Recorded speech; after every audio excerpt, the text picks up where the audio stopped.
մայիսի 8-ն է, ուղիղ 8 տարի առաջ այս օրը մեզ խոստացվեց երկրային դրախտ, բայց բացվեց դժոխքի դարպասները։ Ես անգամ չեմ ուզում հերթով թվարկել բոլոր այն արարքները, որոնք տեղի են ունեցել այս 8 տարիներին։ Դուք դա տեսել եք ձեր սեփական աչքերով, բայց ես մի քանի պարզ հարց ունեմ ձեզ։ Սիրելի հայրենակիցներ, դուք համաձայն եք, որ Ադրբեջանն է մեր անվտանգության երաշխավորը։ Դուք համաձայն եք, որ մենք ծպտում պիտի չհանենք, երբ մեր եկեղեցիները քանդվում են։ Իսկ դուք համաձայն եք, որ սրբապիղծները, մանկապիղծները Հայաստանում պիտի չկալանավորվեն, բայց սրբազանները պիտի կալանավորվեն։ Մենք էլ համաձայն չենք, հաշտ չենք ու եկել ենք փոխելու հենց այդ իրականությունը։ Սիրելի հայրենակիցներ, այս իշխանությունը ձեզ էլ ասելու բան չունի, դրա համար էլ ձեր հետ խոսում է վախերի լեզվով։ Նրանք ձեզ ասում են, որ եթե մենք գանք,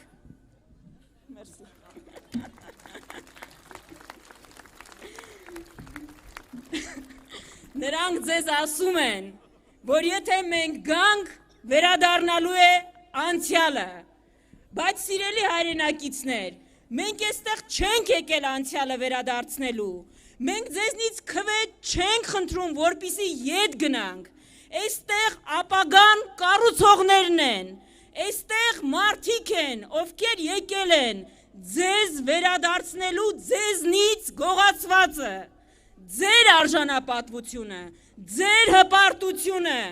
ձեր թասիբը, ձեր հայրենիքը։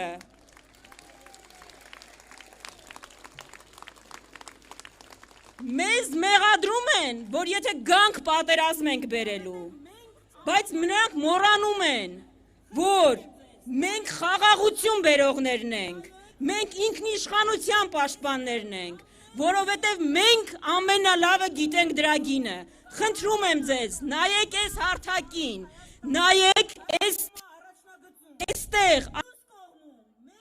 կամ զոհ ունի պատերազմից, կամ ամեն անգամ, երբ վտանգ է սպառնում Հայաստանին, հայտնվում է առաջնագծում։ Մյուս կողմում մեկն է, ով իշխանություն պահում է, ով ձեզ վախեցնում է պատերազմով։ Հիմա հարցրեք, ում է պետք խաղաղությունը, ով կարող է խաղաղություն բերել, մենք թե նրանք։ Ի վերջո, հարցնենք ինքներս մեզ ինչ է պետք, խաղաղություն այո, բայց խաղաղությունը կարող է լինել նաև գերեզմանում, մեզ գերեզմանային խաղաղություն չի, որ մեզ պետք է անվտանգություն, ով կարող է ապահովել մեզ համար անվտանգություն, Հայաստան դաշինքը։ Վերջապես, ասում են ընդդիմությունը չունի լուծում, սիրելի հայրենակիցներ, այդ լուծումները այսօր դուք տեսնում եք այս հարթակում,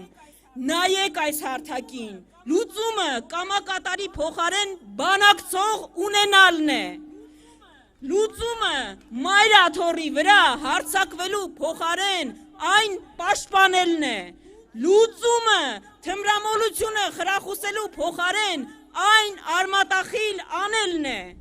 ու մեր քաղաքացին պիտի հարցնի, որն է այն թիմը, որ կարող է բերել այդ լուծումը։ Ամենայն հարգանքով բոլոր ընդդիմադիր ուժերի նկատմամբ, հիմա փորձարկումների ժամանակը չէ, մի այդպիսի փորձարկում փորձանք դարձավ մեր գլխին, հիմա փորձառության ժամանակն է, որ պիտի մեր երկրին բերի անվտանգություն, կայունություն, Եվ վերջում, սիրելի երիտասարդներ, ուզում եմ դիմել հատկապես ձեզ ուզում են համոզել, որ ամեն ինչ որոշված է ձեր փոխարեն, սուտ են ասում,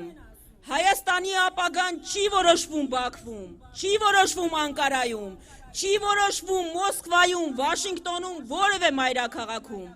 Հայաստանի ապագան որոշվում է Էջմիածնում, Հայաստանի ապագան որոշվում որոշվում է Երևանում, Հայաստանի ապագան որոշվում է Կապանում, Հայաստանի ապագան որոշվում է Հայաստանում։ Ու եթե դուք հունիսի 7-ին ընտրեք Հայաստանը, բոլորը հաշվի են նստելու ձեր ընտրության հետ, որովհետև աշխարհը հարգում է իրեն հարգողին, աշխարհը հարգում է իր սահմանը պաշտպանողին, աշխարհը հարգում է արժանապատվություն ունեցողին, ու մենք պիտի կառուցենք հենց այդ երկիրը, պիտի կառուցենք միասին, միասին, միասին, միասին, շնորհակալություն։